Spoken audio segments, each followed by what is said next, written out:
నమస్తే. Right news Chaitanya వ్యక్తుల కార్యక్రమానికి స్వాగతం.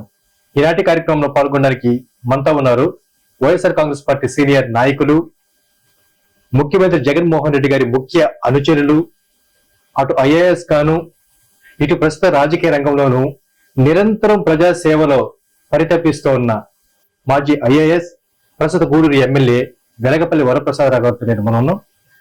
ప్రస్తుతం రాష్ట్రంలో జరుగుతున్న విశేషాలను ఆయన మాటలని విని తెలుసుకుందాం. నమస్తే సార్. నమస్కారం అండి. సార్ బాగున్నారు? బాగున్నానండి. సార్, ఇప్పుడే జగనన్న సురక్ష కార్యక్రమాల్లో పాల్గొని వచ్చారని తెలిసింది. అసలు జగనన్న సురక్ష అంటే ఏమిటో రాష్ట్ర ప్రజలకు వివరించగలరా సార్? జగన్మోహన్ రెడ్డి గారు ముఖ్యమంత్రి అయిన తర్వాత ఒక వినూత్నకరమైన పథకాలు పెడుతున్నారు, ప్రజల వద్దకు పాలన తీసుకువెళ్తున్నారు. తర్వాత ఏది ఒక సాధారణ మనిషికి అవసరమో దాని మీద నిఘా పెడుతున్నారు. సమాజంలో అసమానతలు తొలగాలంటే తప్పనిసరిగా విద్య అవసరం. అలాగే ప్రతి ఒక్కరు కూడా సంతోషంగా ఉండాలంటే ఆరోగ్యం చాలా ముఖ్యం. దెర్ ఈజ్ ఎ సేయింగ్, ఏదో ఒక మాట ఉంది, a healthy beggar is more happier than a sick king. అలాగే 9/10 of happiness depends upon the health అంటారు. సో హెల్త్ చాలా ముఖ్యం. సో జగన్మోహన్ రెడ్డి గారు ఒకవైపు విద్యనిస్తూ మరో ముఖ్యమైన ఆయుధం ఆరోగ్య విషయం పేద ప్రజలకు పంచిపెట్టాలనే ఉద్దేశంతో రకరకాల వినూత్నకరమైన పథకాలు పెడుతున్నారు. ముందు ఆరోగ్యశ్రీ వారి నాన్నగారు పెట్టినప్పటికీ దాన్ని పదంతలు ముందుకు తీసుకుని వెళ్ళి ఇది వరకు కేవలం 2000 డిసీజెస్ మాత్రం చికిత్స పొందగలిగితే ఈయన వచ్చిన తర్వాత దాదాపు 3300 వ్యాధులు చికిత్స పొందేటట్టుగా సామాన్యుల ఆరోగ్య విషయంలో ముఖ్యమంత్రి జగన్మోహన్ రెడ్డి గారు చాలా జాగ్రత్త తీసుకుంటున్నారు. ఈ ఉద్దేశం ఏమిటంటే ముఖ్యంగా ఆరోగ్యశ్రీ ఒక వైపు ఉంటూ ఈ ఆరోగ్య సురక్ష మెయిన్ ఉద్దేశం ఏమిటంటే ఇంతకుముందు కూడా ఒక్కొక్క ఇంటికి ఒక physician, house to house physician concept కూడా ఇంట్రడ్యూస్ చేశారు మొట్టమొదటి భారతదేశంలో. ఆ తర్వాత ప్రతి గ్రామంలో కూడా హెల్త్ క్లినిక్స్ అని చెప్పి ప్రారంభించారు. మా ఒక్క గూడూరు నియోజకవర్గంలోనే హెల్త్ విషయంలో దాదాపు 70 కోట్లు ఖర్చు పెట్టారు. ఏరియా హాస్పిటల్లో 22 కోట్లు కానివ్వండి, అక్కడ ఒక ఆక్సిజన్ ప్లాంట్ 1,15,00,000 కానివ్వండి, గూడూరులోనే వైఎస్ఆర్ అర్బన్ హెల్త్ సెంటర్ అని చెప్పి అదొక ₹1 కోటి కానివ్వండి, నాకున్న కమ్యూనిటీ హెల్త్ సెంటర్ కోటలో మరో 3 కోట్లు, మరో కమ్యూనిటీ హెల్త్ సెంటర్ వాకాడులో 5,10,00,000, తర్వాత ప్రైమరీ హెల్త్ సెంటర్స్ వచ్చి చిట్టుమూరు కానివ్వండి, చింతగూడెం కానివ్వండి, మల్లాం కానివ్వండి, చిట్టుమూరు కానివ్వండి, ఇవన్నీ చేయడం జరిగినాయి. అంటే చాలా ప్రాధాన్యత ఇస్తున్నారు. సో ఇంటింటికి డాక్టర్ అన్న కాన్సెప్ట్ తర్వాత క్లినిక్స్ అన్ని ఓపెన్ చేసిన తర్వాత ఈ మహానుభావుడు ఏమనుకున్నాడు అంటే గ్రామాల్లో చాలా మంది విద్య లేని వాళ్ళు ఉన్నారు కదా, విద్య లేని వాళ్ళు ఒకసారి నిర్లక్ష్యం చేస్తున్నారు, లేదా వేతనాలకు వెళ్లే వాళ్ళు సమయం ఉండలేదు, వాళ్ళుగా వెళ్లి డాక్టర్ని చూడాలంటే వేతనాలు కూడా పోతాయి, డబ్బులు కట్టుకోవాలనే ఉద్దేశంతో నేనెందుకు నిపుణుల్ని అక్కడ పంపకూడదు అనే ఉద్దేశంతో 45 రోజుల కార్యక్రమం చేపట్టడం జరిగింది.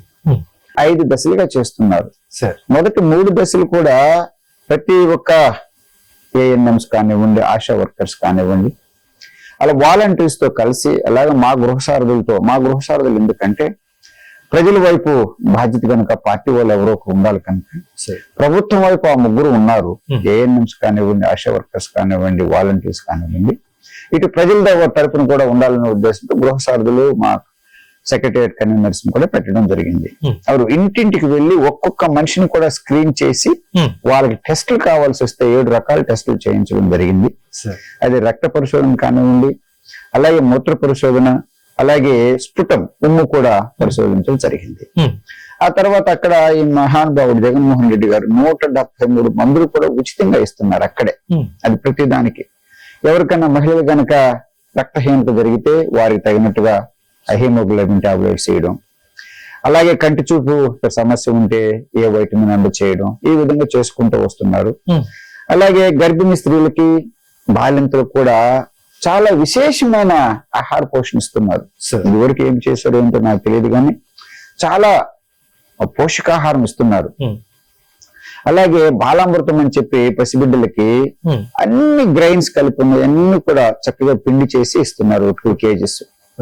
ఆ తర్వాత బాలింతలకి అలాగే గర్భిణీ స్త్రీలకి ఒక 3 kg రైస్ ఏంటంటే దానిలో ఫార్టిఫైడ్ విత్ వైటమిన్స్, చక్కగా వైటమిన్స్ అందులో కలిపి ఆ అన్నంలో ఉండేటట్టుగా రైస్ ను వండుకునేటట్టుగా చేస్తున్నారు.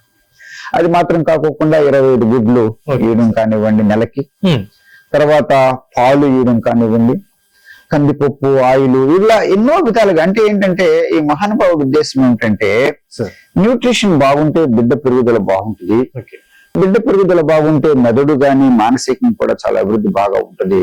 సో అది వేసేది ఏమిటో ముందు వేయాలా. Brain development generally takes place with in first 3 years.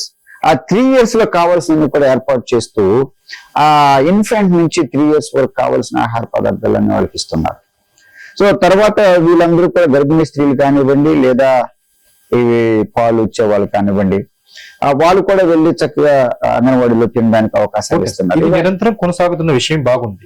So ప్రత్యేకించి జగనన్న సురక్ష కార్యక్రమం ద్వారా 7 రకాల వ్యాధులను గుర్తించి 195 రకాల మందులు ఇస్తూ 173 మందులు ఇస్తూ ఒక్కొక్క పేషెంట్ కి ఒక కేస్ షీట్ కూడా తయారు చేయడం. కేస్ షీట్ ప్రకారం ఏంటంటే ఈ నిపుణులు ఇక్కడి నుంచి వెళ్ళారు, మోస్ట్లీ గైనకాలజిస్ట్ అందరూ వెళ్ళారు.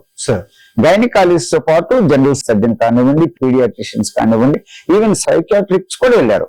అంటే మానసిక వ్యాధికి సంబంధించిన డాక్టర్స్ కూడా వెళ్ళారు. సో వాళ్ళు వెళ్ళినప్పుడు వాళ్ళకి కావాల్సిన ఒక్కొక్క మనిషి కేస్ షీట్ అంటే ఏంటేంటి వాళ్ళ ఆరోగ్య చరిత్ర అంతా అందులో వచ్చేస్తుంది. సో మొత్తానికి ఆరోగ్యం పట్ల అవగాహన లేనటువంటి వ్యక్తుల కొరకు వైద్యాన్ని వాళ్ళ ఇంటి దగ్గరికే తీసుకువెళ్లి ఆరోగ్యం ద్వారా ఆంధ్ర రాష్ట్ర ప్రజల్ని ఆరోగ్య ఆంధ్రగా మార్చాలన్నది ముఖ్యమంత్రి ఆయన ఉద్దేశం ఏంటంటే ప్రతి ఒక్కరు ఆరోగ్యంగా ఉండాలా అన్నది ఆయన పేదవాళ్ళకి. అందుకంటే ఇంకో విచిత్రమైన సర్వే చెప్తాను మీకు.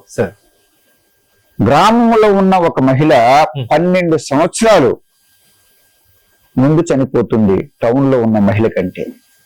అంటే ఏంటి, ఎందుకు గ్రామంలో ఉన్న మహిళ 12 సంవత్సరాలు నగరంలో ఉన్న మహిళకి ముందు చనిపోతుందంటే కావలసిన ఆహార పోషణ లేక, కావలసిన ఆరోగ్య వసతులు లేక ముందు చనిపోతుంది, విషయ పరిజ్ఞానం లేక ముందు చనిపోతుంది.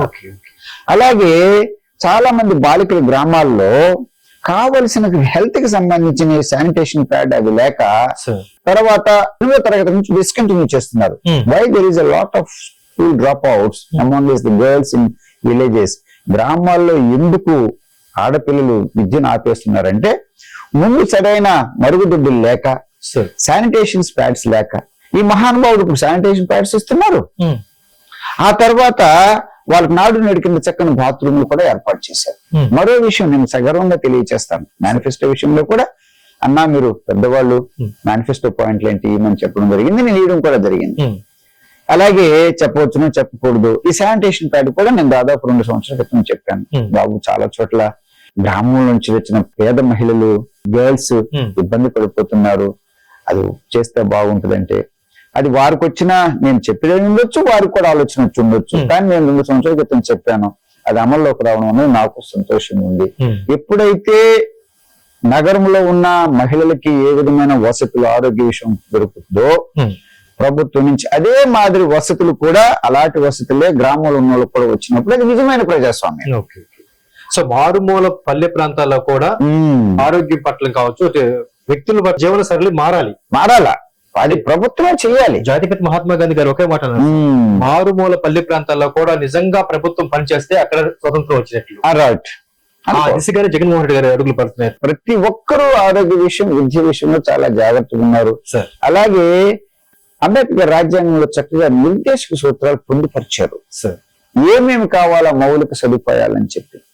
ఆ రోజుల్లో ఆయన నిర్దేశక సూత్రాలు ప్రతి ఒక్కరికి మంచినీళ్ళు కావాలా, ప్రతి ఒక్కరికి విద్య కావాలా, ప్రతి ఒక్కరికి ఇల్లు కావాలా అని చెప్పి అది ప్రాథమిక హక్కుల్లో పెట్టడానికి ప్రయత్నించినప్పుడు కాన్స్టిట్యూంట్ అసెంబ్లీలో అందరూ చెప్పారు, ఇన్ని మనం వేయడానికి మన దగ్గర అంత వసతులు లేవు కదా, అందుకని వీలు కాదు, అందుకని రాష్ట్రాలకు విడిచిపెడదామనే ఉద్దేశంతో ఈయన ఏమైతే నిర్దేశక సూత్రాల్లో రాజ్యాంగంలో రచించారో అంబేద్కర్, అది తీసుకొచ్చి నిర్దేశక సూత్రాల్లో పెట్టడం వల్ల ఎవరు కోర్టుకు వెళ్లి కావాలని అడగడానికి హక్కు లేకుండా పోయింది.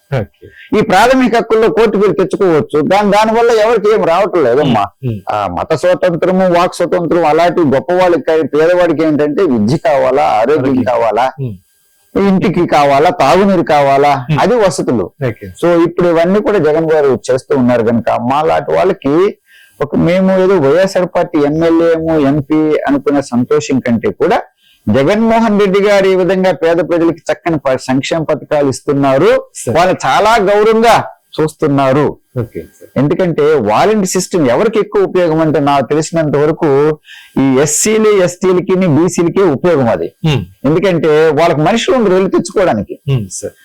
ఇక అగ్రకులం వాళ్ళు ఎలాగో వాళ్ళు పోయిన ఏదో అనుకున్నాం, వైట్ కార్డ్ తెచ్చుకున్నారు అనుకున్నాం, ఎవరో ఒక మనిషి వెళ్ళి తెస్తారు వాళ్ళు. సో మొత్తానికి వాలంటీర్ వ్యవస్థ నిరుపేద ప్రజలకు చాలా ఉపయోగపడుతుంది. ఇందాక మీరు మాట్లాడుతూ హెల్త్ విషయంలో అంటే డాక్టర్ గారు కావచ్చు, ఏఎన్ఎం కావచ్చు, ఆశా వర్కర్ కావచ్చు, వీళ్ళందరినీ తీసుకెళ్లిపోయి ఒక పేదవాడు ఇంటికి వెళ్ళిపోయి ఆరోగ్యం పట్ల శ్రద్ధ చూపిస్తూ ఆయనకు అన్ని వసతులు సమకూరుస్తున్న జగన్మోహన్ రెడ్డి గారు అన్నారు.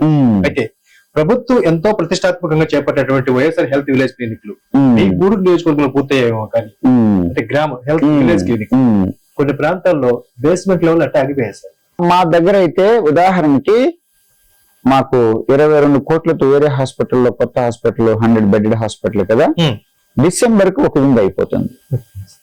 జనవరి ఫిబ్రవరికి పూర్తిగా అందజేసేస్తాం. ఆక్సిజన్ ప్లాంట్ పూర్తి అయిపోయింది. వైఎస్ఆర్ అర్బన్ సెంటర్ కూడా మరో 1 నెలలో పూర్తి అయిపోతుంది. కమ్యూనిటీ హెల్త్ సెంటర్ వాకాడు కానివ్వండి, కోట కానివ్వండి, అవి అయిపోయినాయి. వాళ్ళ సందర్భాల్లో మేము న్యూస్ ఛానల్ తరపున ప్రజల్లోకి వెళ్లి వాళ్ళ అభిప్రాయాలు తెలుసుకుంటే జగన్మోహన్ రెడ్డి గారి పనితీరు అయితే చాలా బాగుంది. స్థానిక శాసనసభ్యులు కొన్ని చోట్ల బాగా పనిచేస్తున్నారు, కొన్ని చోట్ల వాళ్ళు సరిగా పని చేయకపోయినందువల్ల ఆగిపోయారు. నిజం అనుకోవచ్చు. నాకు తెలిసినంత వరకు అది నిజం కాదు. ఎందుకంటే పనిలో ఆగిపోవడానికి కారణమైతే వాళ్ళు అయ్యుండరు. ఎందుకంటే అధికారుల బాధ్యత. నేను ఐఏఎస్ ఆఫీసర్ గా పనిచేసిన వ్యక్తిని. Okay sir. తొందరగా చేయించడానికి ఎమ్మెల్యేలు పూనుకోవచ్చేమో కానీ ఆపు చేయమని మాత్రం ఎమ్మెల్యేలు చెప్పరు కదా. లేదు సార్. అప్పుడు అదేంటంటే అప్పుడు మన ఆఫీసులు చేయవలసిన బాధ్యత కదా. వాళ్ళు జీతాలు తీసుకున్నది ఎందుకు? పని నేను కూడా చేసి వచ్చాను. మా ఎమ్మెల్యేలు చెప్తే లేదా ఎంపీలు చెప్తే చేయడం కంటే కూడా వారు బాధ్యత గల అధికారులు కనుక అది వాళ్ళ కనీస బాధ్యత కనుక అది వాళ్ళు చెయ్యాలి. కనుక అక్కడ నిర్లక్ష్యం అయితే ఆఫీసర్ నిర్లక్ష్యం అని చెప్పవచ్చు కానీ ఎమ్మెల్యే ప్రజాప్రతినిధులు కాదు. ఎందుకంటే వాళ్ళు ఆపమని చెప్పరు కదా, స్లో చేయమని చెప్పరు కదా. అంటే దాన్ని పర్యవేక్షించాల్సిన బాధ్యత ఉంది కదా. పర్యవేక్షించవలసిన బాధ్యత కూడా కార్డులు ఏం లేదు. మాకు ప్రజలతో మా ప్రభుత్వాన్ని వాసిపడి వెళ్ళడమే మా ప్రభుత్వం. అది మా ప్రభుత్వానికి మంచి పేరు రావాలా, తొందరగా పూర్తి చేయాలా. నా పనులలో అయిపోయింది గూడూరులో. సో దేర్ ఫోర్ నాన్న మా బాధ్యత అంతే తప్పనిచ్చి మేము గెలిచిన వాళ్ళుగా మా బాధ్యత, మా ప్రభుత్వం ఉన్నది మాకు బాధ్యత కానివ్వండి. ఏ ఒక్క గవర్నమెంట్ ఆర్డర్ ప్రకారం ఎమ్మెల్యే గారికి ఇది బాధ్యత అని చెప్పి స్పెసిఫిక్ ఈ వర్క్ అని ఉండదు. ఎందుకంటే దానికన్నా ప్రభుత్వం ఉంది. It's a permanent body. So politics ఏంటంటే అప్పుడు ప్రభుత్వాన్ని ఏర్పాటు చేసేది వాళ్ళున్న ప్రభుత్వ అధికారులు ఇస్ పర్మనెంట్ మిషనరీ కదా వాళ్ళు. They are also called permanent executive. మేము టెంపరీ ఎగ్జిక్యూటివ్. సో అది ఉంది కనుక ఎక్కడన్నా స్లో అయితే ఎమ్మెల్యే నియమించడానికి అవకాశాలు అయితే లేవు. సో మొత్తానికి ప్రజాప్రతినిధులు టెంపరీ అని చెప్పారు. అంటే పర్మనెంట్ ఎగ్జిక్యూటివ్ అందులో మళ్ళీ ఏం మార్చొద్దు మనం. మనకు 3 మెషినరీ ఉంటది. ఒకటి జ్యుడిషియరీ, 2 లెజిస్లేచర్, 3వది ఎగ్జిక్యూటివ్. ఎగ్జిక్యూటివ్ అంటే గవర్నమెంట్ లో ఆఫీసర్స్. అవి అందులో 2 రకాలు ఉన్నాయి. ఒకటి పర్మనెంట్ ఎగ్జిక్యూటివ్ ఐఏఎస్ ఆఫీసర్స్ వాళ్ళు. రెండోది టెంపరీ అని చెప్పట్లేదు. పార్టీ ప్రకారం ఎవరైతే ప్రభుత్వంలో ఉంటారో పాలిటిషియన్స్, నాన్ అఫీషియల్స్ ఎగ్జిక్యూటివ్ అక్కడ వాళ్ళు అది అయిపోయిన తర్వాత వాళ్ళు కనుక ప్రభుత్వం ప్రజలు కనుక మళ్ళా 2వ అవకాశం అయిపోతే వాళ్ళు వెళ్ళిపోతారు, ఇంకొకరు వస్తారు. ఓకే అదే సార్ దాని గురించి మాట్లాడదాం. సో రాజకీయ నాయకులకి స్థిరత్వం కాదు. చేత ఎన్నుకొనబడ్డప్పుడు ఆ 5 years మాత్రమే ఉంటారు.